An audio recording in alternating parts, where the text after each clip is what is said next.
Capítulo 8. La mayordomía para la piedad. ¿Cuántas veces oímos acerca de la disciplina de la vida cristiana hoy en día? ¿Qué tan a menudo hablamos de ella? ¿Con qué frecuencia se encuentra en verdad en el centro de nuestra vida evangélica?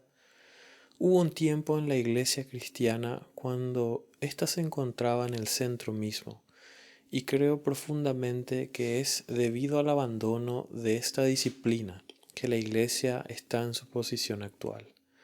Ciertamente no veo esperanza alguna de un verdadero avivamiento y despertar hasta que no regresemos a ella. Martin Lloyd Jones. Considere por un momento, ¿qué acontecimientos produjeron el mayor estrés en su vida hoy?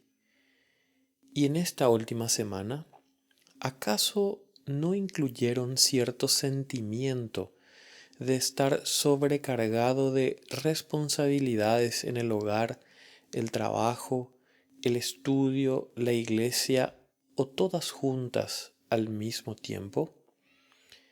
¿Qué me dice del estrés relacionado con pagar las cuentas o llegar tarde a una cita? ¿Haber descansado muy poco? ¿Hacer malabares con sus finanzas? ¿Esperar en un embotellamiento en la autopista o carretera? ¿Tener gastos médicos o de reparación del auto inesperados? ¿Andar con poco efectivo antes del día de pago? Cada uno de estos productores de ansiedad, así como muchas otras cuestiones diarias, se relaciona con el tiempo o el dinero.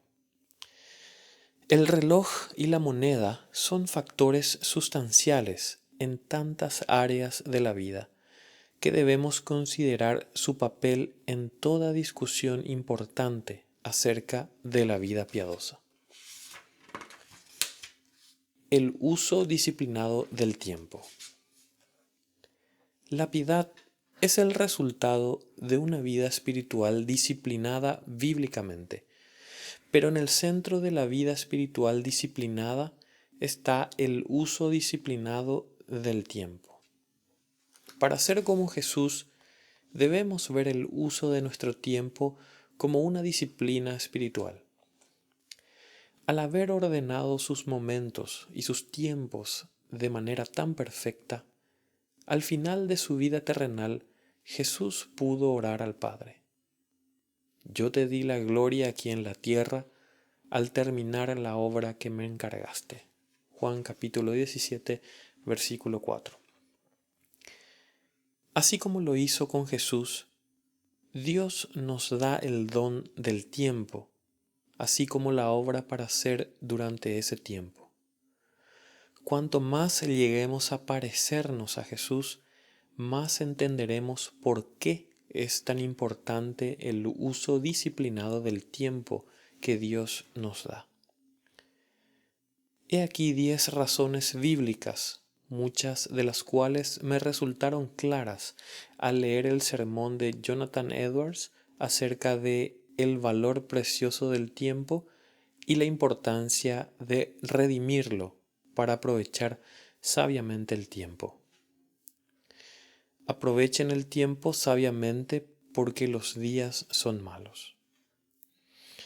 Aprovechar el tiempo sabiamente porque los días son malos es una curiosa frase en medio del lenguaje inspirado del apóstol Pablo en Efesios capítulo 5 versículos 15 y 16. Así que tengan cuidado de su manera de vivir.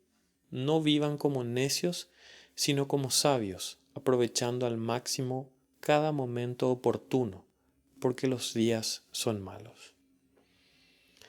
Pablo pudo haber exhortado a los cristianos en Éfeso a sacar el máximo provecho de su tiempo, porque él o los efesios estaban sufriendo persecución y oposición, como vemos en Hechos capítulo 19 versículos 23 y capítulo 21.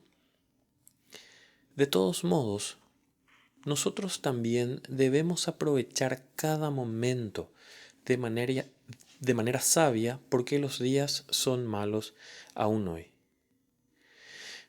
Hasta sin la clase de persecución u oposición a la que los cristianos de la época de Pablo estaban acostumbrados, el mundo en el que vivimos nos hace difícil aprovechar el tiempo sabiamente, especialmente para los propósitos de la espiritualidad bíblica y la piedad. De hecho, nuestros días son días de un mal activo. Los grandes ladrones del tiempo sirven como subalternos del mundo de la carne y del diablo. Varían de forma desde las preocupaciones sofisticadas y aceptadas socialmente hasta las conversaciones superficiales e inútiles o los pensamientos descontrolados. El curso natural de nuestras mentes, nuestros cuerpos, nuestro mundo y nuestros días nos lleva hacia el mal, no a la semejanza a Cristo. Los pensamientos deben ser disciplinados. De otro modo, como el agua, tienden a fluir corriente abajo o a quedar estancados. Es por esto que en Colosenses capítulo 3, versículo 2, se nos exhorta: piensen en las cosas del cielo. Sin esta decisión consciente, activa y disciplinada acerca de la dirección de nuestros pensamientos, estos serán improductivos en el mejor de los casos y nefastos en el peor de ellos. Nuestros cuerpos se inclinan hacia la facilidad, el placer, la glotonería y la pereza. A no ser que practiquemos el autocontrol, nuestros cuerpos tenderán a servir al mal antes que a Dios. Debemos disciplinarnos cuidadosamente en nuestra manera de caminar en este mundo, o, si no, nos conformaremos más a sus modos que a los modos de Cristo. Finalmente, nuestros días son días de mal activo, porque muchas tentaciones y fuerzas del mal están extremadamente activas en nuestros días. El uso del tiempo es importante porque el tiempo es la materia de la que los días están hechos. Si no disciplinamos nuestro uso del tiempo para el propósito de la piedad en estos días malos nos impedirán llegar a ser piadosos. El uso sabio del tiempo es la preparación para la eternidad. Se le ha dado el tiempo para prepararse para la eternidad. Puede comprender esa declaración en una de dos maneras.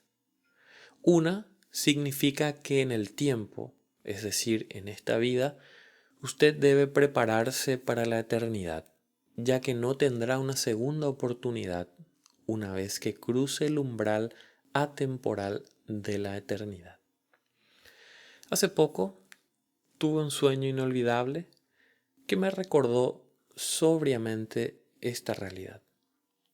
Considero que el sueño no tiene gran valor profético, solamente lo menciono porque ilustra mi punto. Junto con otros cristianos, me encontraba en un lugar de persecución. Después de un juicio falso, fuimos escoltados hasta una habitación donde quienes nos perseguían comenzaron a ejecutar a cada creyente por medio de una inyección letal. Mientras esperaba mi turno, me invadió la conciencia de que en unos momentos entraría a la eternidad y toda mi preparación para ese acontecimiento ya se había completado. Caí de rodillas y comencé la última oración de mi vida, encomendando mi espíritu al Señor Jesucristo.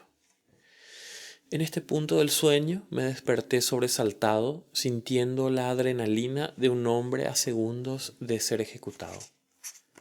Mi primer pensamiento consciente, después de notar que era solo un sueño, fue que eso algún día no sería un sueño. Sin importar cuándo o cómo suceda la muerte, hay un día específico en el calendario en el que toda mi preparación para la eternidad efectivamente estará completa. Y dado que ese día podría ser cualquier día, debo aprovechar mi tiempo sabiamente, ya que es todo el tiempo del que dispongo para prepararme para el lugar donde viviré por siempre después de la tumba. Se da cuenta de que experimentar gozo infinito o agonía eterna depende de lo que suceda en momentos de su vida como este. Entonces, ¿qué es más valioso que el tiempo? Así como un timón relativamente pequeño determina la dirección de un gran transatlántico, eso que hacemos en el corto periodo de tiempo influye en toda la eternidad. Esto nos lleva al otro significado de la declaración: se le ha dado el tiempo para prepararse hasta la eternidad.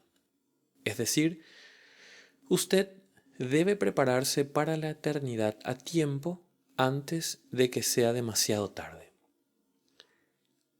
La típica alerta bíblica es esta: les digo que este es el momento propicio de Dios. Hoy es el día de salvación. 2 Corintios capítulo 6, versículo 2. Ahora mismo es el momento correcto para prepararse para el lugar donde usted pasará la eternidad. Si esto le presenta un asunto incierto o irresoluto, tome el tiempo para resolverlo ahora usted mismo.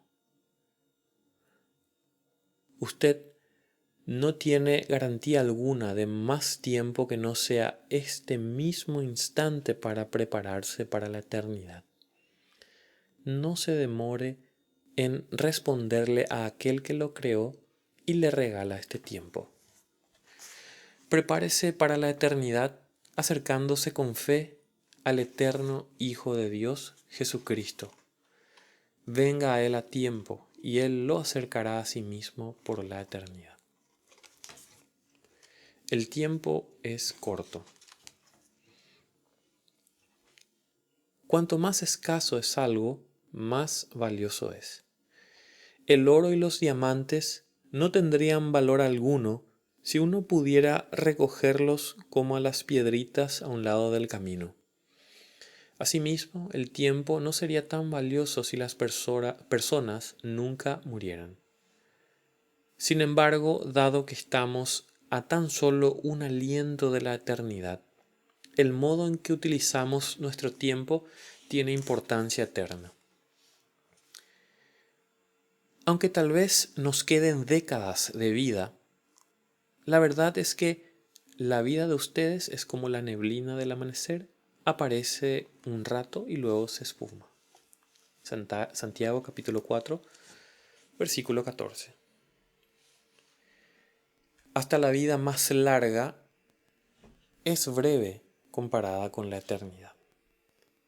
Sin importar cuánto tiempo haya pasado, usted probablemente puede recordar acontecimientos felices o trágicos de su infancia o adolescencia como si hubieran sucedido ayer. La razón por la que puede hacerlo no es solo por su buena memoria, sino también porque verdaderamente no fue hace tanto tiempo. Cuando considera que toda una década es solamente 120 meses, una gran porción de vida de repente se vuelve algo muy breve. Así que, sin importar cuánto tiempo le quede para llegar a la semejanza a Cristo, realmente no tiene mucho tiempo. Úselo bien. El tiempo corre.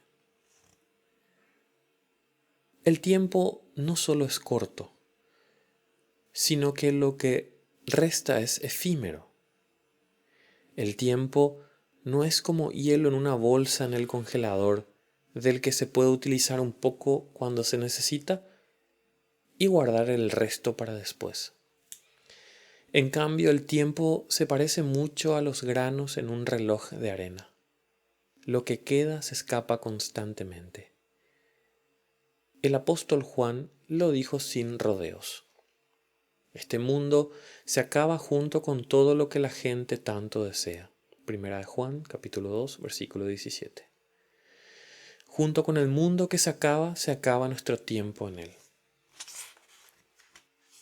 Se habla acerca de ahorrar tiempo, ganar tiempo, compensar tiempo, etc. Pero eso es pura ilusión, ya que el tiempo siempre corre. Debemos aprovechar nuestro tiempo sabiamente, pero incluso el mejor provecho del tiempo no puede sumarle páginas al calendario. De niño, el tiempo parecía pasar lentamente. Hoy en día me encuentro diciendo lo que mis padres siempre decían. No puedo creer que otro año ha terminado. ¿Qué se ha hecho el tiempo? Cuanto mayor me hago, más siento como si estuviera remando en el Niágara. Cuanto más cerca estoy del final, más rápido se acerca. Si no me disciplino en cuanto al provecho del tiempo para la piedad ahora, no será más fácil después. El tiempo restante es incierto. El tiempo no solamente es breve y corre, sino que no sabemos siquiera qué tan corto es ni cuánto falta hasta que se termine del todo. Es por eso que la sabiduría de Proverbios capítulo 27 versículo 1 aconseja: no te jactes del mañana, ya que no sabes lo que el día traerá. Miles de personas han pasado a la eternidad el día de hoy, incluyendo a muchos mucho más jóvenes que usted, quienes hace apenas unas horas no tenían idea de que hoy sería su último día. Si lo hubieran sabido, su uso del tiempo se habría vuelto mucho más importante para ellos. Sin importar cuándo lea esto, probablemente pueda recordar la muerte reciente de algún atleta universitario o profesional o un famoso cantante o estrella de cine. Seguramente todavía puede sentir la conmoción de la muerte inesperada de un niño o adolescente conocido. Estas muertes nos recuerdan que ni la juventud, ni la fortaleza, ni la fama, ni la estatura obligan a Dios a darnos una sola hora más. Sin importar cuánto queramos o esperemos vivir, nuestros tiempos están en sus manos. Obviamente, debemos hacer algunos planes como si nos quedaran muchos años más. Pero una aceptación apropiada de la realidad nos llama a usar nuestro tiempo para la piedad como si fuera incierto que estaremos vivos mañana, ya que esta es una muy cierta incertidumbre. El tiempo perdido no se puede recuperar. Muchas cosas pueden perderse y luego recuperarse. Muchos hombres se han declarado en quiebra solo para amasar una fortuna aún mayor después. El tiempo es distinto. Una vez que se va para siempre y jamás puede recuperarse. Si usted pudiera incitar a cada persona de la tierra al propósito de recuperar el tiempo, ni todo el esfuerzo, ni toda la riqueza, ni toda la tecnología del mundo entero podrían devolvernos siquiera un minuto. Dios le ofrece el tiempo presente para que usted se discipline para la piedad. Jesús dijo en Juan 9:4: mientras sea de día, tenemos que llevar a cabo la obra del que me envió. Viene la noche cuando nadie puede trabajar. El tiempo para las tareas de Dios, es decir, para la vida piadosa, es ahora mientras es de día. Viene la noche para cada uno de nosotros y nadie puede detener o atrasar su llegada. Si usted hace mal uso del tiempo que Dios le ofrece, Él nunca le ofrecerá ese tiempo otra vez. Muchos de quienes lean estas líneas quizás se lamenten por la pérdida de años desperdiciados. A pesar de su mal uso del tiempo en el pasado, usted puede mejorar el tiempo que queda. La voluntad de Dios para usted reside ahora en las palabras del apóstol Pablo. Olvido el pasado y fijo la mirada en lo que tengo por delante, y así avanzo hasta llegar al final de la carrera para recibir el premio celestial al cual Dios nos llama por medio de Cristo Jesús. Filipenses capítulo 3, versículos 13 y 14. A través de la obra de Cristo para los creyentes arrepentidos, Dios perdonará cada milésima de segundo de tiempo desaprovechado. A Dios le agrada que usted discipline el equilibrio de su tiempo para la piedad. Usted es responsable ante Dios por su tiempo. Es difícil que haya una declaración más impactante en las Escrituras que Romanos capítulo 14, versículo 12.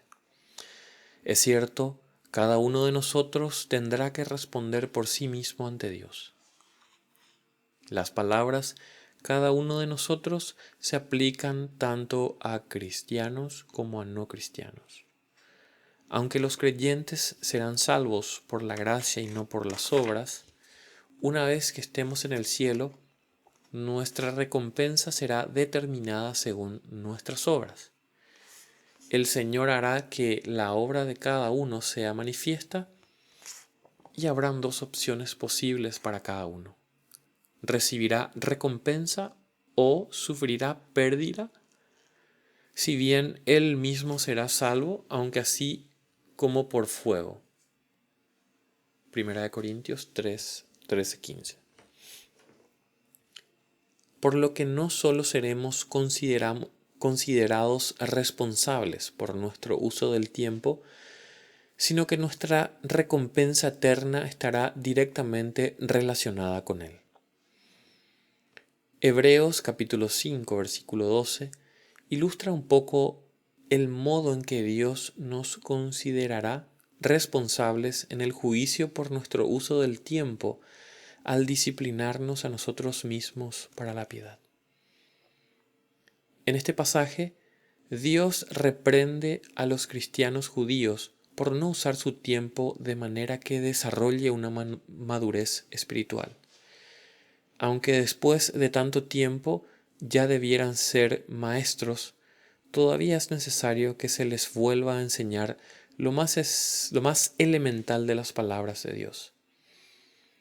Esto es tan así que lo que necesitan es leche y no alimento sólido. Sí, como vemos aquí, a los creyentes que aún están en la tierra, Dios los considera responsables de no disciplinar su tiempo para la piedad. Sin duda también lo hará en el juicio en el cielo. Jesús dijo: les digo lo siguiente, el día del juicio tendrán que dar cuenta de toda palabra inútil que hayan dicho. Mateo 12:36. Si debemos dar cuenta a Dios por cada palabra dicha, seguramente deberemos dar cuenta de cada hora malgastada sin cuidado, es decir, derrochada con negligencia. Y dijo en Mateo 25, 14, 30, que somos responsables por todos los talentos que hemos recibido y por cómo los utilizamos para el bien de nuestro Maestro. Si Dios nos considera responsables por los talentos que nos ha dado, seguramente nos considerará responsables por el uso de un regalo tan valioso como lo es el tiempo. La respuesta sabia a esta verdad es que evalúe su uso del tiempo ahora y que lo aproveche de manera que no lo lamente en el juicio. Si usted no puede responderle a su conciencia respecto a cómo usa su tiempo para crecer en su semejanza a Cristo hoy, ¿cómo espera responderle a Dios en ese momento? Decidir disciplinarse a usted mismo en cuanto a su uso del tiempo para la piedad no es un asunto para demorar y considerar.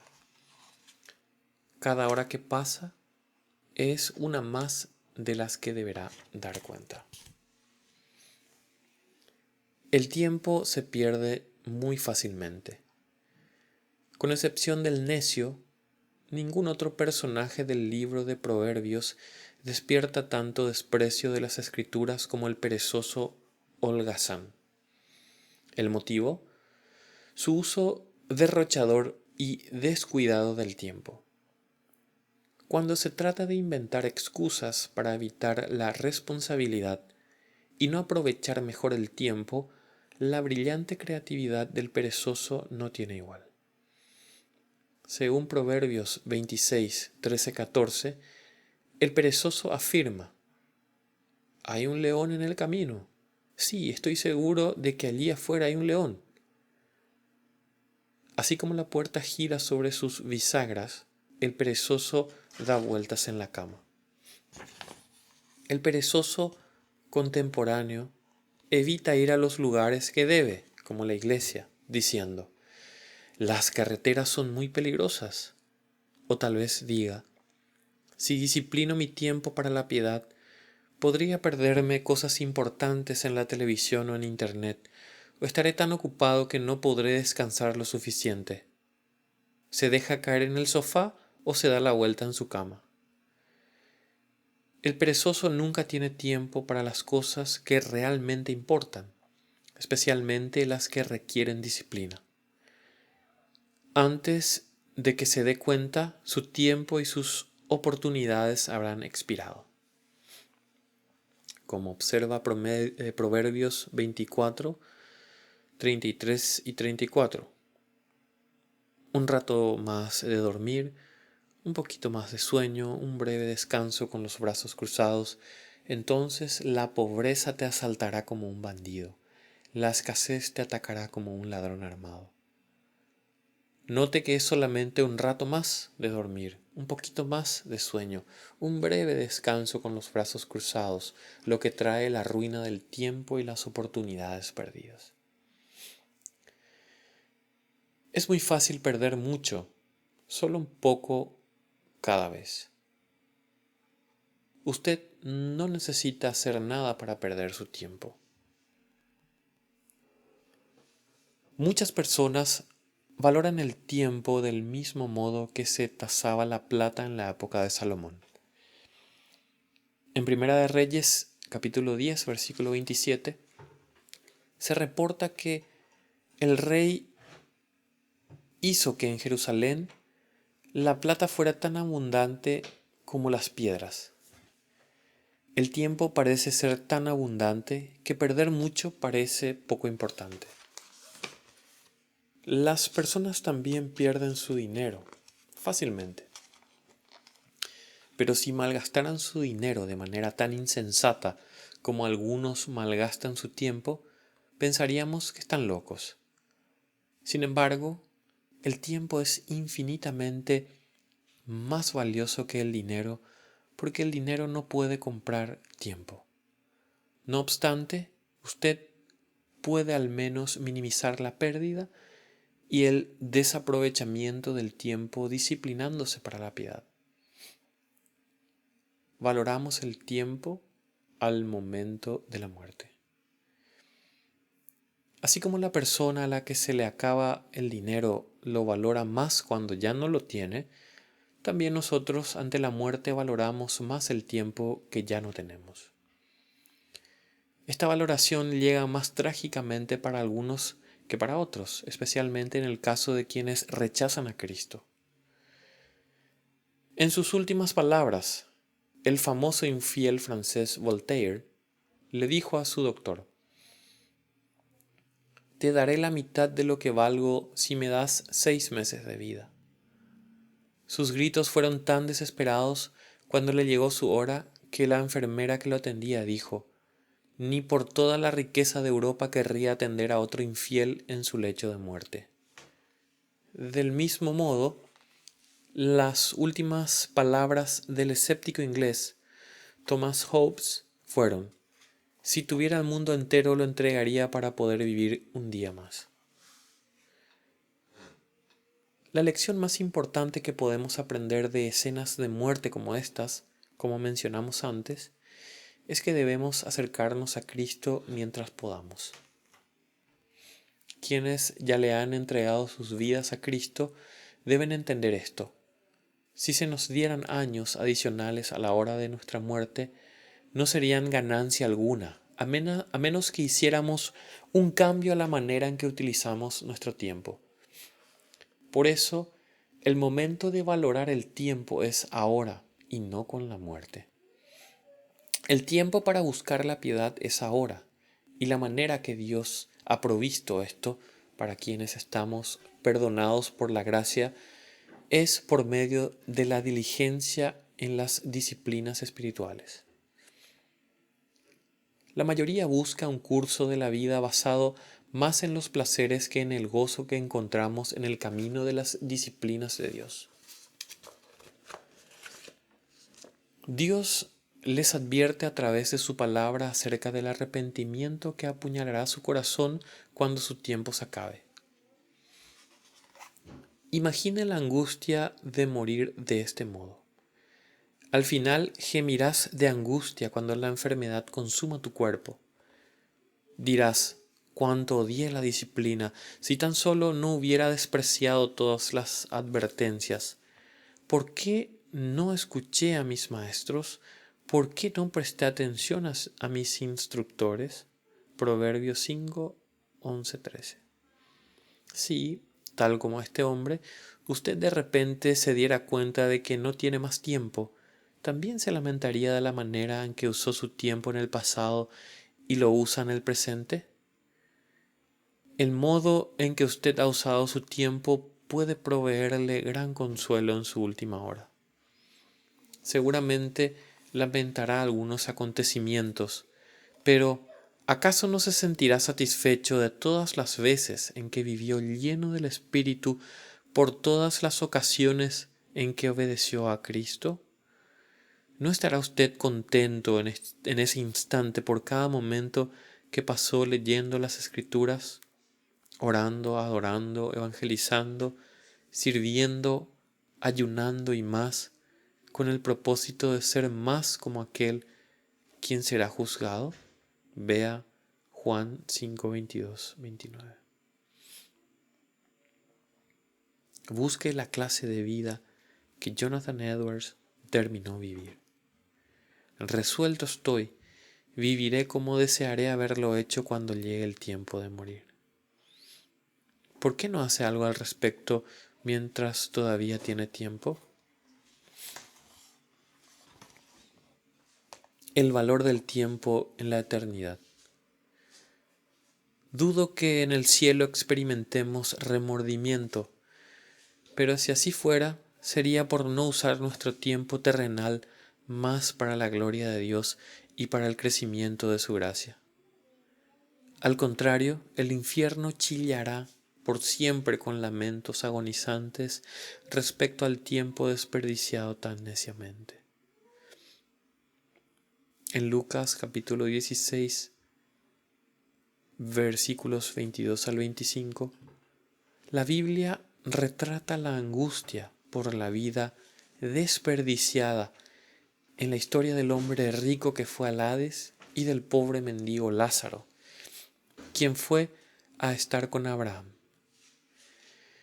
Jesús contó cómo el hombre rico atormentado alzó sus ojos y vio a Lázaro de lejos viviendo en regocijo junto a Abraham. El hombre rico le pidió a Abraham que enviara a Lázaro con agua, pero Abraham respondió: Hijo, recuerda que tuviste todo lo que quisiste durante tu vida, y Lázaro no tuvo nada. Ahora él está aquí recibiendo consuelo y tú estás en angustia.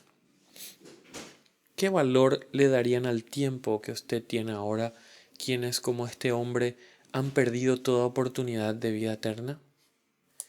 El escritor puritano Richard Baxter preguntó: ¿no les rompe el corazón para siempre el pensar cuán locamente consumieron sus vidas y desperdiciaron el único tiempo que les fue dado para prepararse para su salvación? ¿Acaso quienes están en el infierno ahora consideran sabios a quienes holgazanean o desperdician su tiempo en la tierra? Si quienes están del lado despiadado de la eternidad fueran dueños de 1000 mundos, los entregarían todos, si pudieran, por uno de nuestros días. Han comprendido el valor del tiempo por experiencia, pero solo después de que fue demasiado tarde. Ojalá podamos aprenderlo encontrando la verdad y disciplinemos nuestro tiempo para la piedad. Después de todo, si han entregado su vida a Cristo, ustedes no se pertenecen a sí mismos, porque Dios los compró a un alto precio. Primera de Corintios 6, versículos 19 y 20. Su vida y su tiempo ahora le pertenecen a Dios. La mejor y más satisfactoria manera de pasarlos es usándolos de la manera que Dios quiere. El uso disciplinado del dinero. La Biblia relaciona no solamente el provecho del tiempo con nuestra condición espiritual, sino también nuestro uso del dinero. El uso disciplinado del dinero requiere que lo administremos de manera que nuestras necesidades y las de nuestra familia estén cubiertas. De hecho, la Biblia denuncia como hipócrita a todo cristiano profeso que no atiende las necesidades físicas de su familia a causa de irresponsabilidad financiera, mala administración o despilfarro. Primera de Timoteo capítulo 5 versículo 8 dice con firmeza: el que no provee para los suyos y sobre todo para los de su propia casa ha negado la fe y es peor que un incrédulo. Por lo tanto, cómo utilizamos el dinero para nosotros mismos, para los demás y especialmente para el bien del reino de Dios es, de principio a fin, un asunto espiritual. ¿Por qué considera Dios un uso bíblico del dinero y de los recursos una parte crucial de nuestro crecimiento en la piedad? Por un lado, es una cuestión de pura obediencia. Una porción sorprendentemente grande de las Escrituras hablan acerca del uso de la riqueza y las posesiones. Si la ignoramos o la tomamos a la ligera, nuestra piedad será solo un fraude. Pero más que nada, el motivo por el cual nuestro uso del dinero y de las cosas que compramos indica nuestra madurez espiritual y nuestra piedad es el hecho de que intercambiamos una parte muy grande de nuestras vidas por él. Debido a que invertimos la mayoría de nuestros días trabajando a cambio de dinero, en un sentido muy real, nuestro dinero nos representa. Por lo tanto, cómo lo utilizamos revela quiénes somos, dado que manifiesta nuestras prioridades, nuestros valores y nuestro corazón. Según el grado que utilicemos nuestro dinero y nuestros recursos de manera cristiana, demostramos nuestro crecimiento en la semejanza a Cristo. Todas las verdades acerca del uso disciplinado del tiempo también se aplican al uso del dinero y los bienes, con la excepción de que, a diferencia del tiempo, estas cosas pueden reemplazarse tras ser perdidas. Sería redundante repasar aquí cada una de esas verdades del tiempo y relacionarlas con el uso general del dinero.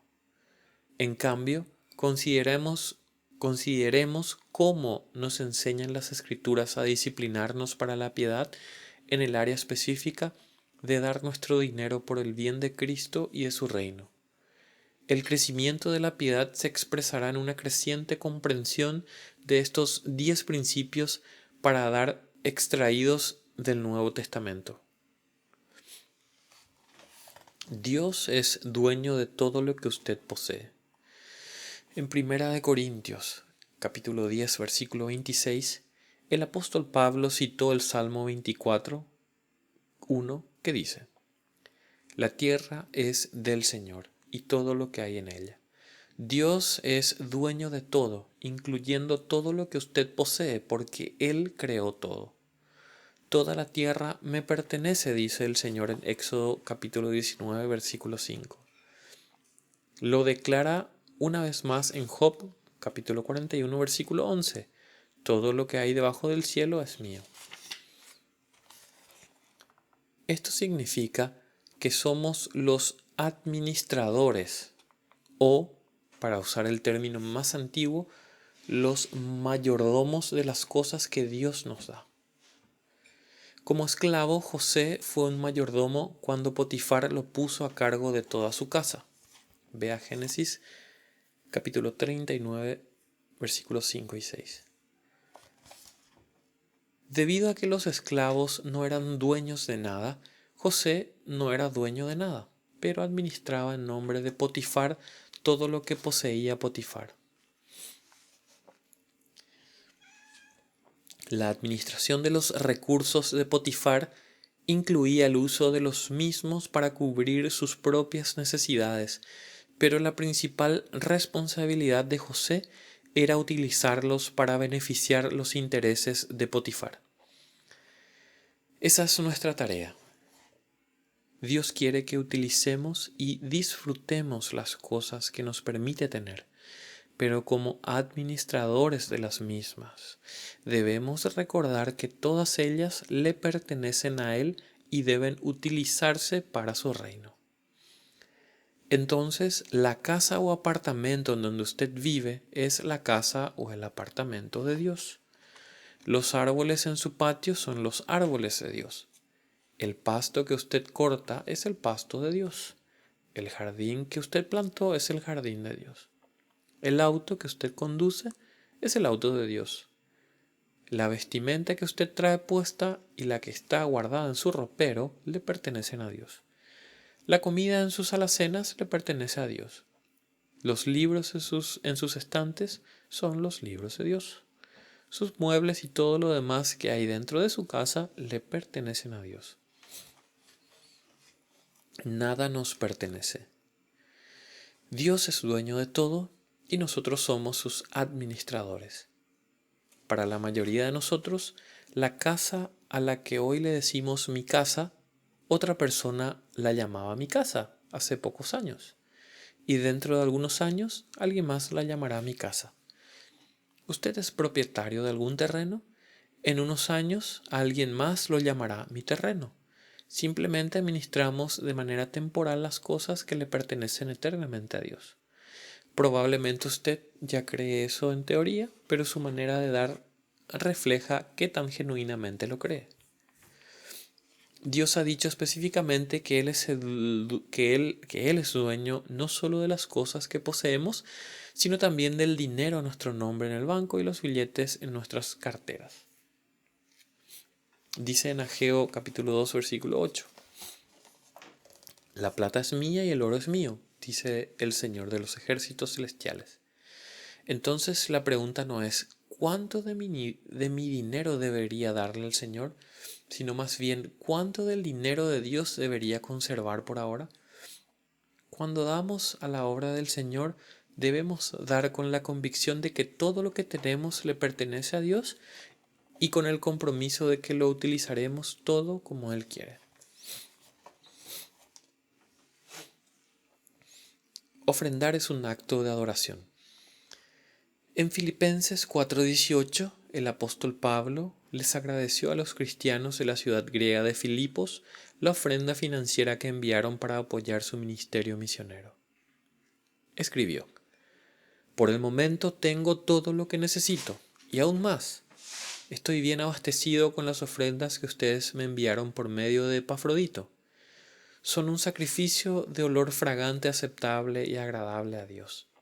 Él llamó al dinero enviado un sacrificio de olor fragante, aceptable y agradable a Dios, comparándolo con un sacrificio del Antiguo Testamento que se ofrecía en adoración a Dios. En otras palabras, Pablo dijo que su acto de ofrenda a la obra de Dios era un acto de adoración a Dios. ¿Alguna vez ha pensado en la ofrenda como un modo de adoración?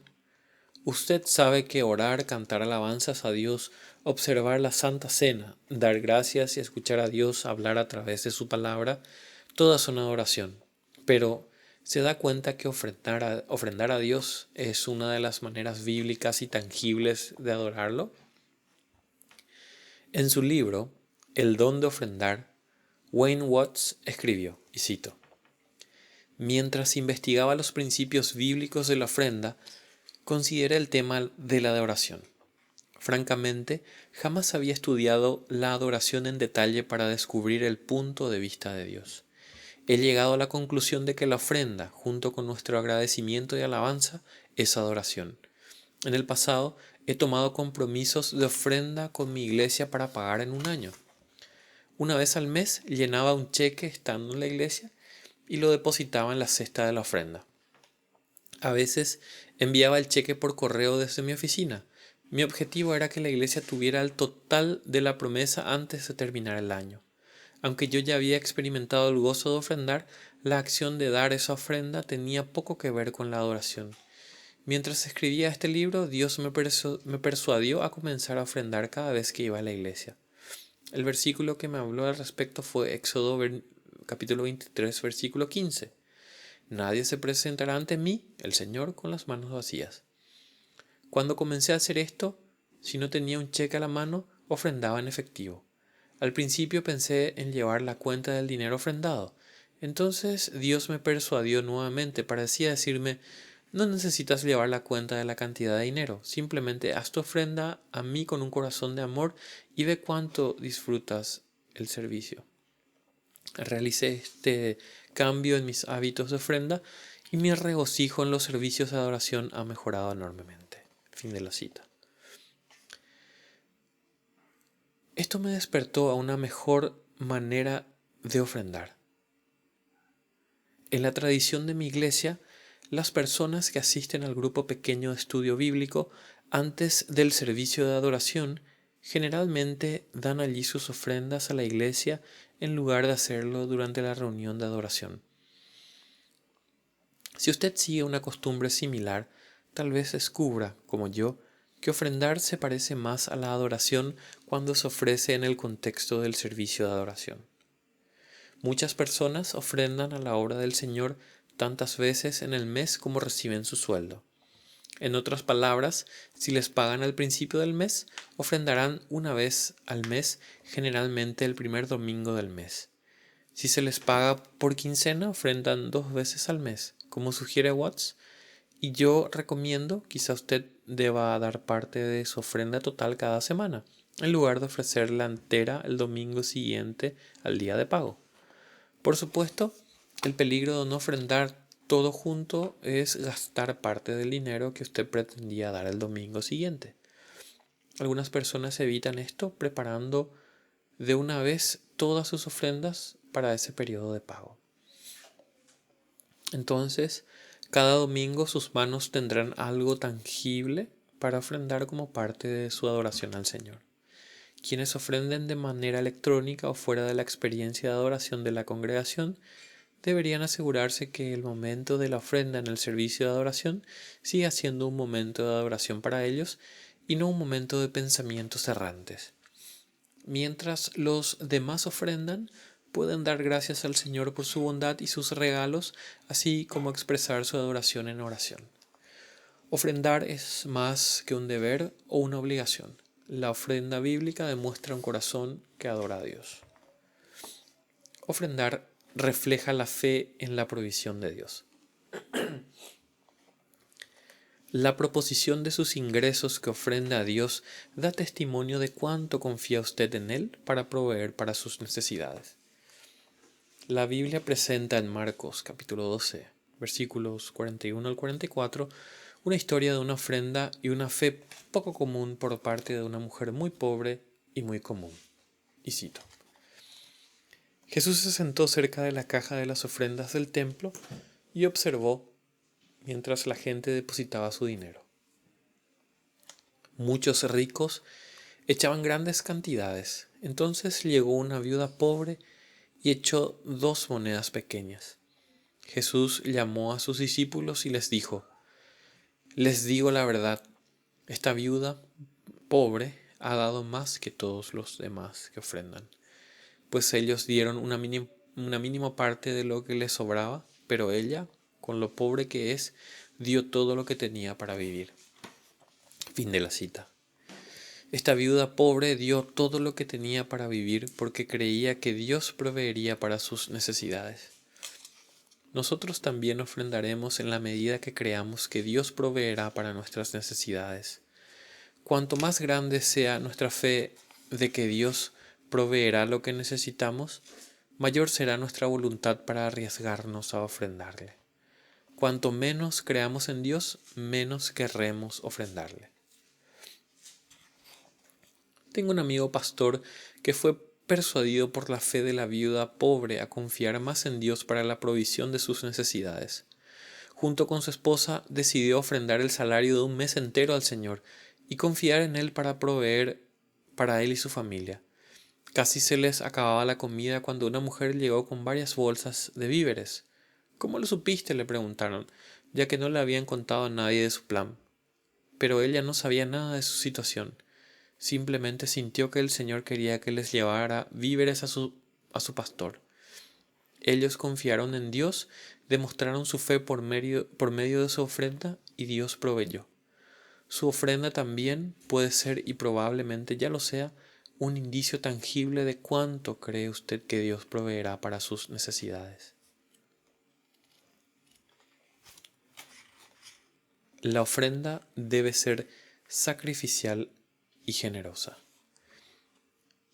La viuda que Jesús elogió ilustra el hecho de que ofrendar a Dios no es solamente para quienes se lo pueden permitir, como diría el mundo. El apóstol Pablo ofreció otra ilustración similar en 2 de Corintios capítulo 8, versículos 1 al 5, cuando contó cómo los cristianos pobres en Macedonia se sacrificaron para ofrendar generosamente. Y cito: Ahora quiero que sepan, amados hermanos, lo que Dios en su bondad ha hecho por medio de las iglesias de Macedonia. Estas iglesias están siendo probadas con muchas aflicciones y además son muy pobres, pero a la vez rebosan de abundante alegría, la cual se desbordó en gran generosidad. Pues puedo dar fe de que dieron no solo lo que podían, sino aún mucho más. Y lo hicieron por voluntad propia. Nos suplicaron una y otra vez tener el privilegio de participar en la ofrenda para los creyentes de Jerusalén. Incluso hicieron más de lo que esperábamos, porque su primer paso fue entregarse ellos mismos al Señor y a nosotros tal como Dios quería. Fin de la cita. Pablo describió a los habitantes de Macedonia como muy pobres y, sin embargo, a pesar de ser muy pobres, desbordaron en gran generosidad. Ellos ofrendaron no solo lo que podían, sino aún mucho más. Como estas personas, nuestra ofrenda debe ser sacrificial y generosa. Permítame recordarle que la ofrenda no es sacrificial a menos que usted se sacrifique para ofrendar. Muchos cristianos profesos dan solo cantidades simbólicas para la obra del reino de Dios. Un número mucho menor ofrenda bien. Quizás solo unos pocos realmente ofrenden sacrificialmente. Las encuestas demuestran de forma consistente que cuanto más dinero ganan los estadounidenses, menos sacrificial es su ofrenda. Con cada transición a un grupo de mayores ingresos, disminuye el porcentaje de nuestros ingresos que damos cada año a iglesias, caridades y a otros grupos no lucrativos. ¿No le parece a usted que si ganamos más dinero que antes, pero ofrendamos un porcentaje menor que antes, entonces no estamos ofrendando de manera sacrificial? Puede que estemos ofreciendo mayores cantidades, pero en realidad estamos sacrificando menos financieramente para el reino de Dios. Jamás conocí a nadie que ofrendara de manera sacrificial, ya sea un regalo sacrificial de una sola vez u ofrendas sacrificiales consistentes, que se arrepintiera. Seguramente echaron de menos las cosas que podrían haber disfrutado si hubieran gastado el dinero en sí mismos. Pero el gozo y la satisfacción que ganaron al regalar algo que últimamente no podían retener valían más que el sacrificio. Estas personas suelen decir: no hice ningún sacrificio jamás, siempre recibí a cambio algo mucho mayor de lo que di. Imagine a una mamá o un papá viendo a su hijo graduarse de la secundaria o la universidad, o casándose con un cónyuge piadoso, o viendo a ese hijo hacer algo que hace que sus ojos se llenen de lágrimas de alegría. Usted le dirá a esa madre o ese padre: oye, piensa en todas las noches sin dormir que tuviste con ese hijo, todos esos pañales sucios, todo el dinero que ese hijo te costó que podías haber gastado en cosas que necesitabas. Piensa en todo el tiempo que te llevó criar a esa hija cuando podías haber estado haciendo alguna cosa que querías hacer. Ser padre o madre fue un sacrificio tras otro. Esa madre o ese padre respondería: cada uno de esos supuestos sacrificios que hice valió la pena, porque lo que obtuve a cambio hizo que valiera la pena. También se siente de la misma manera cuando ofrenda sacrificial y generosamente de sus recursos a otras facetas de la obra del Señor. Uno nunca se arrepiente. Ofrendar refleja la integridad espiritual. Jesús reveló esta sorprendente perspectiva acerca de las formas del reino de Dios en Lucas capítulo 16, versículos 10 al 13, y dijo, cito: si son fieles en las cosas pequeñas, serán fieles en las grandes. Pero si son deshonestos en las cosas pequeñas, no actuarán con honradez en las responsabilidades más grandes. Entonces, si no son confiables con las riquezas mundanas, ¿quién les confiará las verdaderas riquezas del cielo? Y si no son fieles con las cosas de otras personas, ¿por qué se les debería confiar lo que es de ustedes? Nadie puede servir a dos amos, pues odiará a uno y amará al otro. Será leal a uno y despreciará al otro. No se puede servir a Dios y al dinero. Fin de la cita. Note nuevamente el versículo 11, que dice que su ofrenda es reflejo de su integridad espiritual. Si no son confiables con las riquezas mundanas, ¿quién les confiará las riquezas verdaderas del cielo? Si no somos fieles con el dinero que Dios nos encomienda, y eso ciertamente incluye ofrendar de nuestro dinero para el reino de Cristo, la Biblia dice que Dios no nos considerará confiables para manejar las riquezas espirituales. Una analogía. Imagina que el dueño de una compañía de madera decide en privado que cierto empleado se hará cargo del negocio algún día. Seguramente el dueño quiere determinar si este empleado puede dirigir el negocio correctamente, por lo que le da la administración de una parte de la compañía. Ordenar e inspeccionar la madera nueva para ver si el empleado logra hacerla rentable. Él observará de cerca cómo el empleado maneja el departamento durante varios meses. no solamente para proteger el balance final de la compañía, sino para poder determinar si el empleado es digno de confianza y qué capacidades tiene. Si el empleado no demuestra ser confiable con su parte de la compañía de madera, el dueño ciertamente no le dará el control de toda la empresa. Pero si demuestra ser fiel con eso, el dueño le encomendará las verdaderas riquezas de la posesión de la compañía. La manera en que usted maneje el departamento financiero de su vida es una de las mejores maneras de evaluar su relación con Cristo y su integridad espiritual. Si usted ama a Jesús y a la obra de su reino más que a nadie y a nada, entonces sus finanzas serán un reflejo de eso.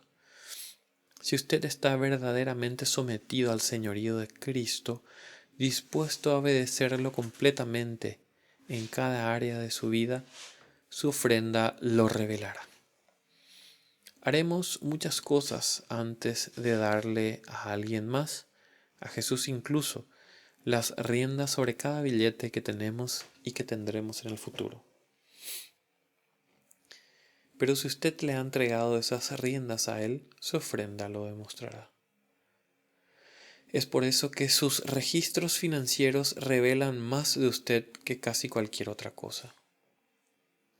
Si después de su muerte, con el fin de vislumbrar su compromiso con Cristo, un biógrafo o sus hijos hojearan el registro de lo que usted hizo con su dinero, ¿a qué conclusión llegarían?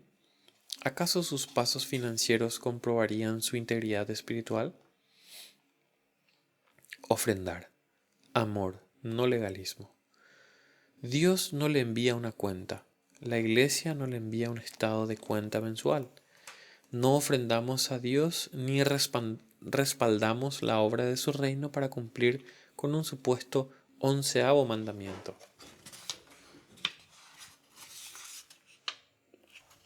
El amor a Dios debería motivar la ofrenda a Dios. Lo que usted ofrece debería reflejar cuánto ama usted a Dios. En 2 Corintios, capítulo 8, el apóstol Pablo informó a los primeros destinatarios de esta carta, el pueblo de Corinto, qué tan fieles dadores eran algunos de sus compatriotas griegos en Macedonia. En el versículo 7 les dijo a los corintios: dado que ustedes sobresalen en tantas maneras, en su fe, sus oradores talentosos, su conocimiento, su entusiasmo y el amor que reciben de nosotros, quiero que también sobresalgan en este acto bondadoso de ofrendar.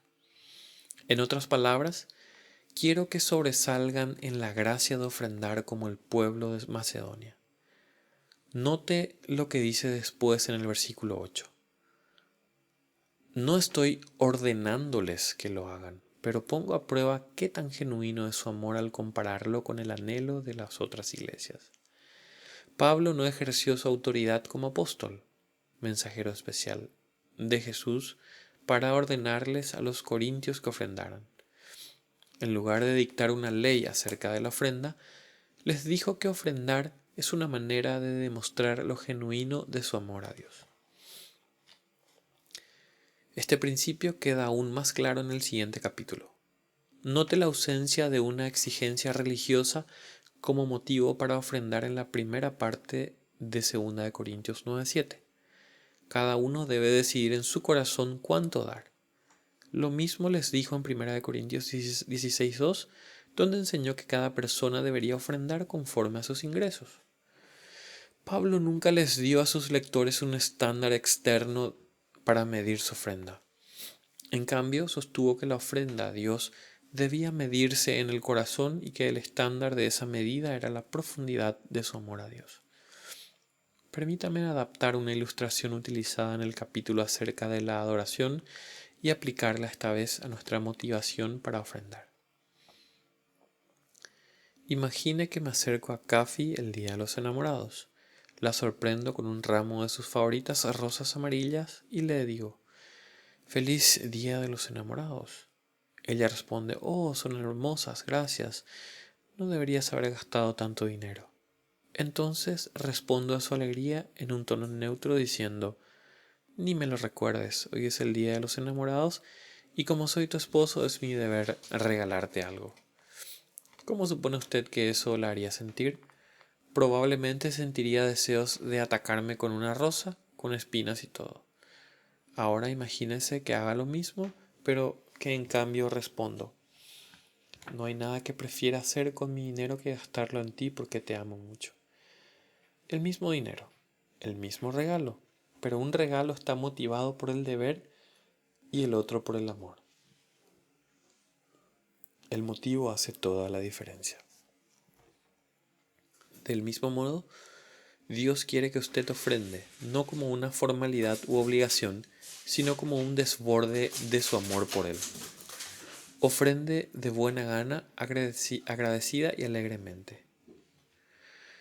Una vez más, el versículo es 2 Corintios 9:7. Cada uno debe dar según lo que haya decidido en su corazón, no de mala gana ni por obligación, porque Dios ama al que da con alegría. Dios no quiere que usted ofrende con resentimiento, es decir, que ofrende lo que preferiría no dar. Dios no encuentra placer alguno en las ofrendas presentadas con resentimiento, sin importar el monto. Dios no es un propietario celestial extendiendo con impaciencia su mano codiciosa, exigiendo su pago de renta sin importarle cómo usted se sienta al respecto. Dios no quiere que usted ofrende con la renuente aceptación de la realidad de que, de todas formas, Él es el dueño de todo. Él quiere que usted ofrende porque desea hacerlo. Un hombre dijo: existen 3 clases de ofrendas: la ofrenda rencorosa, la ofrenda obligada y la ofrenda agradecida. La ofrenda rencorosa dice: tengo que dar. La ofrenda obligada dice: debo dar. La ofrenda agradecida dice: quiero dar. Dios quiere que usted disfrute ofrendar. Algunas personas le dan a Dios como quien le paga a la hacienda pública tras una auditoría. Otros hacen su ofrenda a Dios como quien paga su cuenta de la electricidad. Pero unas pocas personas ofrendan a Dios como quien le ofrece un anillo de compromiso a su prometida o como quien le da una sorpresa a un alborozado niño pequeño en Navidad. Algunos ofrendan porque saben que no pueden conservarlo. Otros ofrendan porque creen que tienen una deuda. Y unos pocos afortunados ofrendan porque dicen: no puedo resistirme a hacerlo. Entiendo que necesitemos un motivo para ofrendar de manera agradecida y alegre. De otro modo, esto suena como quien se acerca a usted cuando está triste y le dice despreocupadamente: alégrate. Pues bien, cuando usted se siente mal, necesita un motivo para alegrarse. No debería tener que pensar mucho tiempo para encontrar motivos para dar de forma agradecida y alegre a Dios. Cuando usted considera cómo Dios le ha dado el mejor regalo posible en su Hijo, Jesucristo, cuando usted recuerda la misericordia y la gracia que le brinda, cuando considera cómo Él provee todo lo que usted tiene, y cuando usted recuerda que en realidad está haciendo su ofrenda a Dios, usted debería ofrendar agradecida y alegremente. Si una mañana de domingo su pastor anunciara: el líder de uno de los mayores cárteles de drogas en el mundo está aquí hoy y vamos a levantar una ofrenda para su ejército, usted no ofrendaría de buena gana o alegremente. Usted no ofrendaría en absoluto, excepto si estuviera bajo amenaza de violencia por parte de su invitado, entre comillas. Pero si él dijera: el Señor Jesucristo está afuera en un pasillo o en el pasillo y lo que ofrenden hoy les será presentado para ser utilizado por Él para su reino, probablemente la única cosa que superaría la alegría de su corazón al finalizar ese servicio de adoración sería la liviandad de su cartera debido a la comprensión de haber hecho su ofrenda a Dios en persona. ¿Usted simplemente ofrenda o hace su ofrenda a Dios? Uno no da su ofrenda de mala gana o por obligación cuando cree estar haciéndole una ofrenda a Dios. En cambio, uno ofrenda de buena gana, agradecida y alegremente. Ofrendar una respuesta apropiada a necesidades reales. Hay veces que en ciertas necesidades genuinas deben comunicarse a la iglesia local para que los miembros de la iglesia puedan ofrendar de forma espontánea en respuesta a esas necesidades.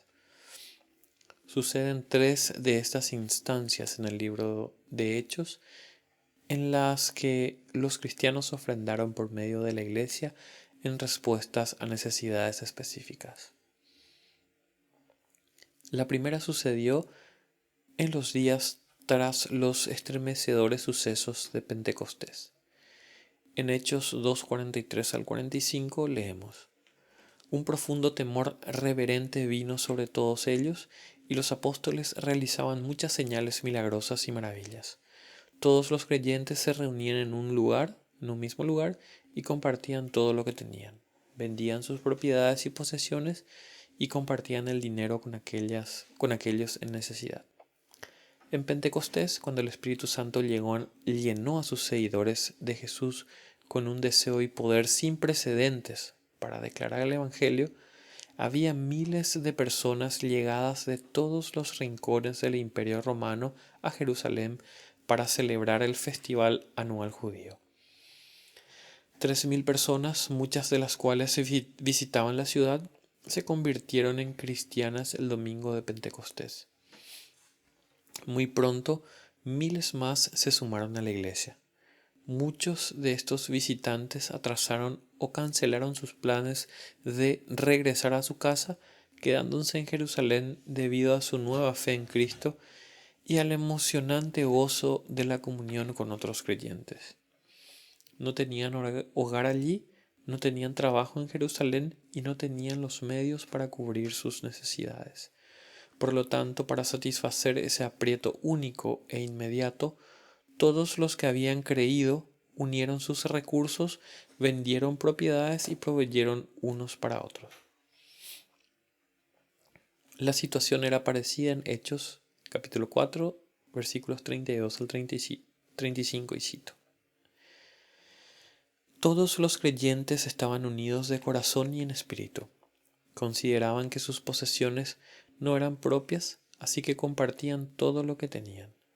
Los apóstoles daban testimonio con poder de la resurrección del Señor Jesús, y la gran bendición de Dios estaba sobre todos ellos.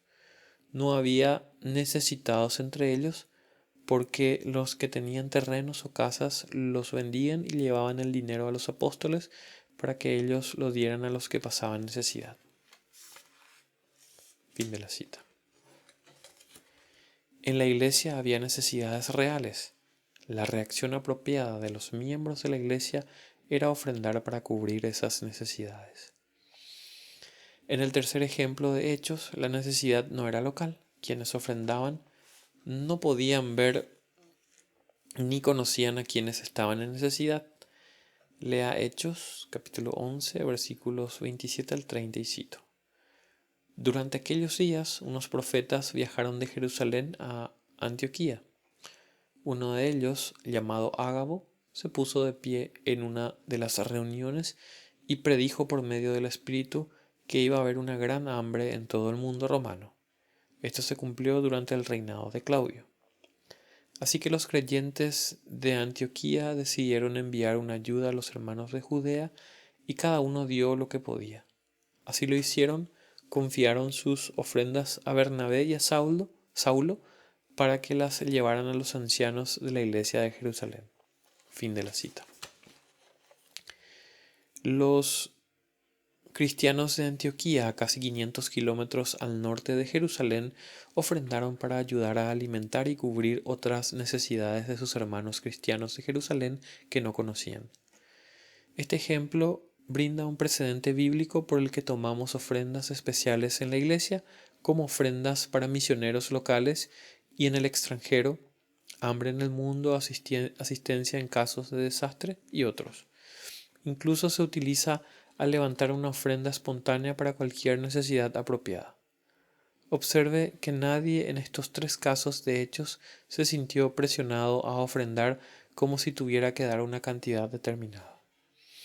No contamos con el espacio para discutir otras reglas generales para ofrendar en respuesta a necesidades especiales, como asegurarse de tener los datos necesarios, confirmar la integridad y la responsabilidad de quienes utilizarán el dinero, etc.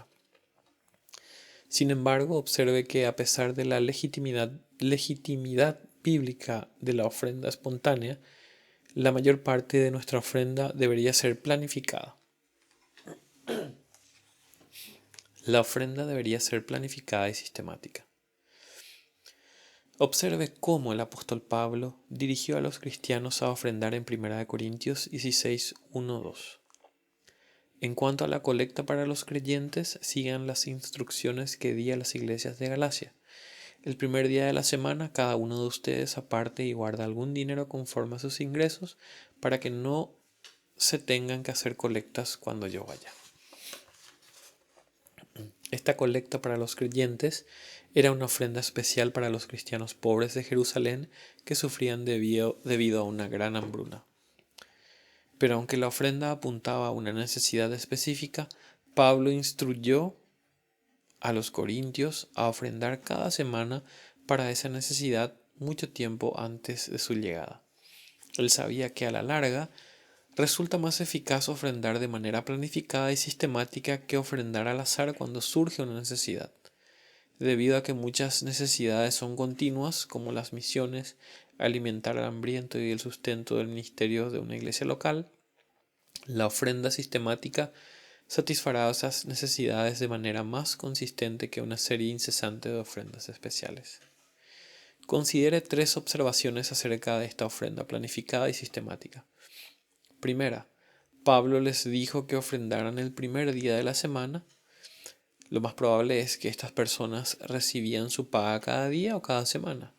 La mayoría de nosotros recibe su pago cada semana, cada quincena o una vez al mes. Quizás haya cierta sabiduría bíblica para todos nosotros en el principio de ofrendar, el primer día de la semana.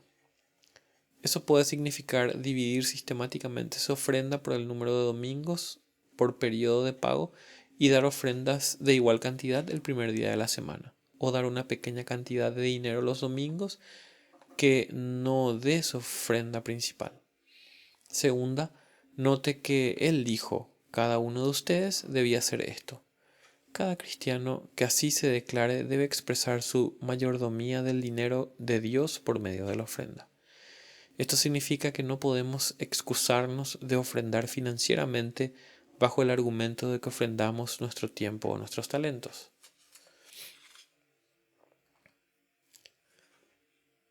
Compartir tales recursos es una administración buena y correcta de esas cosas, pero sustituir completamente con ellas la ofrenda financiera contradice la enseñanza bíblica acerca de la administración del dinero.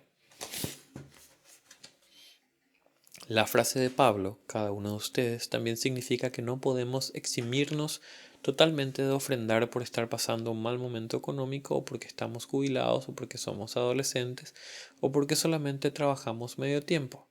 Recuerde, Dios es dueño de todo lo que poseemos, incluso si no nos ha dado mucho para administrar, y es Él quien nos dice cómo utilizar lo que le pertenece.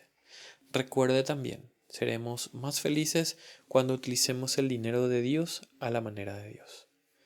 La manera de Dios incluye ofrendar de manera planificada y sistemática. Tercera, dice que cada uno deberá ofrendar según haya prosperado. 1 Corintios 16:2. Generalmente, cuanto más prospere usted, mayor deberá ser el porcentaje de sus ingresos que usted ofrende. La Biblia no establece un objetivo de porcentaje para ofrendar. Dar el 10% de su ingreso bruto no significa necesariamente que usted haya cumplido con la voluntad de Dios. El 10% no es el techo hasta donde debe llegar la ofrenda, sino el piso desde el cual crecer. Jamás observo lo que ofrendan los demás, pero basado en conversaciones personales con las personas, sé que una familia en nuestra iglesia da casi 20% de su ingreso bruto al Señor y otra familia generalmente ofrece entre 20 y 25%. Ni sus vecinos ni los demás miembros de la iglesia considerarían pudientes a estas familias. Pienso que es muy probable que nuestra congregación cuente con algunas familias más que ofrendan de ese modo.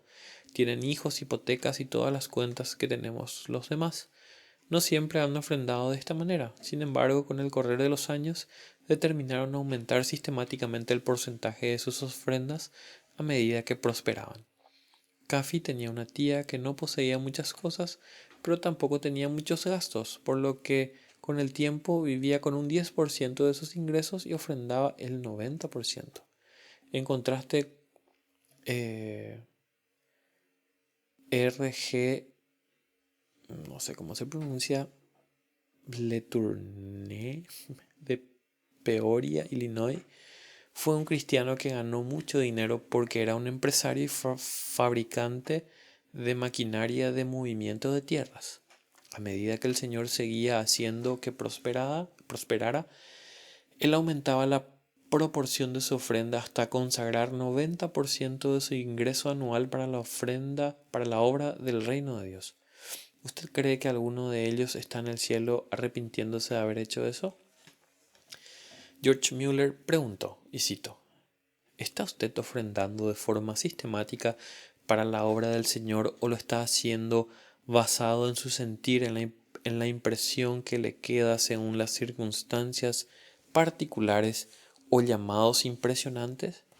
Si no ofrendamos sistemáticamente por principio, descubriremos que nuestra corta y única vida se ha ido antes de que lo notemos y que hemos hecho muy poco en respuesta a aquel quien es digno de adoración, que nos compró con su preciosa sangre y a quien pertenece todo lo que tenemos y todo lo que somos. Fin de la cita. Cada vez que usted recibe un aumento de sueldo, a menos que haya circunstancias excepcionales, planifique dar un mayor porcentaje de lo que usted ofrenda hoy. El aumento de porcentaje puede ser poco o mucho, pero fije una meta para ofrendar sistemáticamente más a Dios cada vez que usted prospere. Mis padres me enseñaron la ofrenda de porcentaje cuando era pequeño, cuando comenzaron a darme una mesada semanal de 15 centavos. Me dieron 3 cajas. Una decía ofrenda, la otra decía ahorros y la tercera decía gastos. Cada semana ponía una moneda de 5 centavos en la caja de ahorros, otra moneda de 5 iba a la caja de ofrenda y allí quedaba hasta que la llevaba a la iglesia el domingo. Y la última moneda, bueno, la verdad es que nunca entraba en la caja de gastos porque de inmediato montaba mi bicicleta e iba a la tienda del centro del pueblo y compraba un paquete de tarjetas de béisbol. Pero aprendí a ofrendar de manera sistemática. Preste atención a Müller nuevamente y cito. Por lo tanto, le imploro y ruego afectuosamente a mis amados amigos cristianos que lo tomen en serio y consideren que hasta este momento se han privado a sí mismos de enormes bendiciones espirituales, porque no han seguido el principio de ofrendar sistemáticamente y de ofrendar de acuerdo a lo que Dios los prospere y según un plan, no simplemente de acuerdo al impulso ni tras ser conmovidos por un sermón misionero o de caridad, sino ofrendar por principio sistemáticamente y usualmente, así como Dios les permita. Si Él les encomienda una libra, ofrendar una proporción como corresponde. Si se les deja un legado de 1000 libras, ofrendar como corresponde. Si se les deja un legado de 10.000 libras o lo que sea, ofrendar como corresponde. Oh, hermanos míos, creo que si nos diéramos cuenta de la bendición, ofrendaríamos por principio, y de ser así, deberíamos ofrendar 100 veces más de lo que ofrendamos en la actualidad. La ofrenda generosa acarrea abundante bendición. Nuestro Señor Jesús dijo en Lucas 6:38, den y recibirán. Lo que den a otros les será devuelto por completo, apretado, sacudido para que haya lugar para más, desbordante y derramado sobre el regazo. La cantidad que den determinará la cantidad que recibirán a cambio. Esa no es una idea aislada en el Nuevo Testamento. Busque 2 Corintios capítulo 9, versículos 6 al 8 y lea esta promesa de Dios. Recuerden lo siguiente. Un agricultor que siembra solo unas cuantas semillas obtendrá una cosecha pequeña, pero el que siembra abundantemente obtendrá una cosecha abundante. Cada uno debe decidir en su corazón cuánto dar, y no den de mala gana ni bajo presión, porque Dios ama a la persona que da con alegría. Y Dios proveerá con generosidad todo lo que necesiten. Entonces siempre tendrán todo lo necesario y habrá bastante de sobra para compartir con otros. Si usted le da a Dios, estos textos dicen que Dios le dará a usted. Si usted ofrenda abundantemente, Él le dará abundantemente a usted. Creo que la teología de la prosperidad que es popular en la actualidad es herejía. Corrompe el Evangelio, malinterpreta a Dios y engaña a sus defensores. No creo que si usted ofrenda mucho a Dios, Él lo hará financieramente rico aquí en la tierra. Pero sí creo que pasajes como estos y otros indican que se darán bendiciones terrenales de naturaleza no específica a quienes sean administradores fieles del dinero de Dios. El final del versículo 8 menciona que en toda circunstancia tengan todo lo necesario y toda buena obra abunde en ustedes. Esto habla claramente acerca de las bendiciones terrenales. Dios nunca dice que si usted ofrenda fielmente, Él le dará mucho dinero o alguna otra bendición terrenal específica. Pero sí dice que lo bendecirá en esta vida si usted lo ama y confía en Él lo suficiente como para ser generoso en su ofrenda a Él. No obstante, tenga cuidado con 3 enemigos de la ofrenda generosa. Primero, el mundo quiere el dinero de Dios. La propaganda lo deja bien claro. Segundo, los cristianos poseen el mismo deseo pecaminoso que el resto de las personas. La Biblia llama a esos deseos la carne, de usar el dinero de forma egoísta. Tercero, el diablo nos tienta a despilfarrar dinero porque es nuestro enemigo y es el enemigo del reino de Dios, y quiere arruinar vidas y la obra de Dios. Pero si Dios realmente nos ama como dice, y Él demostró lo profundo de su amor en la cruz, entonces debemos creer que nos dirá cómo utilizar el dinero de maneras que básicamente nos darán mayores beneficios y nos traerán más gozo del que lograríamos utilizando el dinero a nuestra manera. Sin embargo, la mayor parte de la bendición de Dios por nuestra ofrenda no llegará en esta vida. Requiere fe creer que ofrendar dinero aquí en la tierra almacenará tesoros en el cielo. Requiere fe creer que Jesús dijo con razón, hay más bendición en dar que en recibir. Hechos 20:35. Pero si estos pasajes son ciertos, y lo son, podemos creer que en un momento específico, en un lugar real, Dios efectivamente nos recompensará abundantemente por lo que hayamos ofrendado generosa y alegremente. Sin importar su interpretación de estos pasajes, sin importar cuánto lo recompense Dios aquí por sus ofrendas y cuánto en el cielo, la conclusión es clara. Dios lo bendecirá abundantemente si usted ofrenda generosamente. Más aplicación. ¿Está usted preparado para el fin de los tiempos? Jim Croce fue un popular músico, cantautor en la década de los 70. Una de sus grabaciones más famosas fue Time in a Bottle, el tiempo en una botella, una canción de amor acerca de sus ganas de guardar el tiempo en una botella para así utilizarlo después con la persona amada.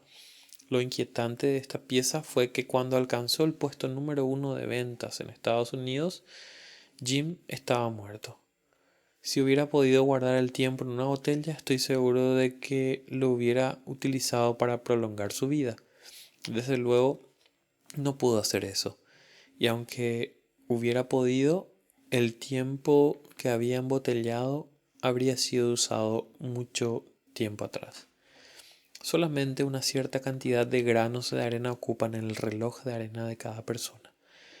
Y tarde o temprano se nos acaba a todos.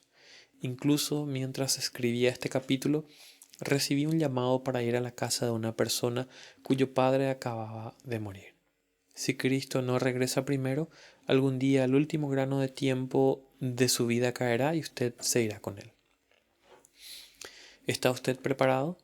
Quizá haya escrito su testamento, planificado y pagado su funeral y tenga un buen seguro, pero usted no está preparado a menos que la cuenta de sus pecados ante Dios esté resuelta. Usted no está preparado. De hecho, usted no puede prepararse en su propia voluntad para rendir cuentas del tiempo que ha perdido viviendo para sí mismo en lugar de para Dios, el tiempo que malgastó en desobediencia a Dios, el tiempo que despilfarró en búsquedas terrenales que estaban destinadas a perecer junto con el mundo, el tiempo que pudo haber invertido en la obra del reino de Dios. Usted no está preparado para presentarse ante Dios a menos que haya tomado el tiempo de acercarse a Cristo para confesar el mal uso de su vida entera. Usted no está preparado para la muerte hasta que no le haya pedido a Dios que lo perdone teniendo como base la muerte de Cristo. Usted no está preparado para que el tiempo se detenga a menos que le haya dado el control del resto de su vida al Cristo resucitado. Hebreos capítulo 4 versículo 7 dice: Cuando oigan hoy su voz, no endurezcan el corazón. El infierno está lleno de personas que endurecieron su corazón mientras aún tenían tiempo para arrepentirse y creer en Cristo. Muchos de los que están hoy en el infierno endurecieron su corazón porque creyeron que tenían mucho tiempo y se acercarían a Cristo más adelante. Pero ninguna persona en el infierno endurecería su corazón si le fuera dada la oportunidad que usted tiene hoy. Si tuviera una ocasión más como usted la tiene de responder al Evangelio. Un coro infernal de millones llora angustiosamente junto con Hebreos 4:7 ante los que están lejos de Cristo. Cuando oigan hoy su voz, no endurezcan su corazón. ¿Está usted utilizando su tiempo como Dios querría que lo utilizara? Evalúe su uso del tiempo en cada una de estas áreas y pregúntese si está pasando su tiempo en cada una como Dios querría, recordando que existen extremos para ambos lados de cada uno de estos: familia, trabajo, iglesia, tareas de la casa, medios de comunicación, deportes, el día del Señor, pasatiempos, ejercicio, descanso, lectura de la Biblia, oración y preparación física para cada día. ¿Hay algún punto delicado? Si es así, ¿podría ser ese el empujoncito del Señor para un cambio necesario? Tal vez su uso del tiempo necesita un afinamiento. Tal vez Dios lo esté llamando a un ajuste importante. Pero recuerde que una vida disciplinada es imposible sin la disciplina del tiempo. También lo diremos positivamente. Una vida disciplinada es posible por medio de la disciplina del tiempo. Permítame insertar aquí una palabra para corregir posibles malentendidos. El uso disciplinado del tiempo descrito en estas páginas no debe comprenderse como promoviendo un estilo de vida implacable, incansable y propenso al agotamiento. Tras leer varias biografías de Jonathan Edwards, quien predicó el sermón El valor precioso del tiempo, al que se hizo referencia anteriormente, Estoy convencido de que vivió consistentemente de acuerdo a los principios bíblicos respecto al uso del tiempo que se describen en este capítulo. Sin embargo, sus biógrafos nunca lo retratan como un hombre distraído o agitado, apurado a lo largo del día, siempre atrasado en su horario. Aunque era introvertido y resuelto a lo que hoy llamaríamos producir, le daba la bienvenida a todos los que acudían a él como pastor. Su hogar estaba casi constantemente lleno de invitados de visita prolongada, generalmente pastores en entrenamiento. Al menos una vez al día, Edwards se encontraba con su esposa Sara, además de las 3 comidas que disfrutaba en su casa a diario con ella y el resto de la familia. Pasaba tiempo con sus 11 hijos y sabía cómo divertirse con ellos. Él hacía todas estas cosas porque creía que eran un uso sabio de su tiempo y que hacerlas agradaba a Dios. En el centro de la disciplina bíblica del tiempo se encuentra hacer la voluntad de Dios cuando ésta deba hacerse. Hay una temporada para todo, un tiempo para cada actividad bajo el cielo, dice Eclesiastés 3:1. Existe un momento para las disciplinas específicas mencionadas en este libro, pero también existe un tiempo para disciplinarnos, para descansar, para reponer nuestros recursos físicos y emocionales por medio de una buena recreación y para cultivar relaciones. Si bien Jesús a menudo pastoreaba largas horas y con frecuencia bajo condiciones que le producían grandes exigencias, aun con eso era un hombre que descansaba, se relajaba, después de todo, a donde fuera que se dirigiera, iba caminando y seguramente al menos una parte de ese caminar era a ritmo pausado y cultivaba relaciones. Nunca utilizó mal una hora, no obstante, jamás leemos que haya actuado apresuradamente. Y Jesús es nuestro modelo en cuanto al uso disciplinado del tiempo. Una vida más semejante a la de Cristo es realmente posible para usted por medio de una disciplina del tiempo llena del Espíritu. Dios no utiliza el crecer en la gracia como un señuelo espiritual que es tentador pero jamás se alcanza. Él promete que el verdadero progreso en la piedad es posible y que las disciplinas espirituales son el medio. El paso práctico detrás de cada disciplina espiritual es la disciplina del tiempo. ¿Está usted dispuesto a aceptar los principios de Dios para ofrendar? Los ha leído y ha pensado al respecto, pero ¿cree usted en ellos y los acepta como la voluntad de Dios para usted? ¿Está usted ofrendando de corazón? Su uso del dinero, aquello por lo cual usted intercambia gran parte de su vida, deja en claro que usted sigue a Cristo y busca la piedad. ¿Resolverá usted que desde este día en adelante su ofrenda demostrará que Jesucristo es el centro de su vida? Un artículo titulado Una galería de los más grandes apareció en la edición centenaria del periódico The Wall Street Journal. Repasó la carrera de varios hombres que el Journal consideraba éxitos empresariales y financieros. Hombres como Andrew Carnegie, Henry Ford y J.P. Morgan y otros.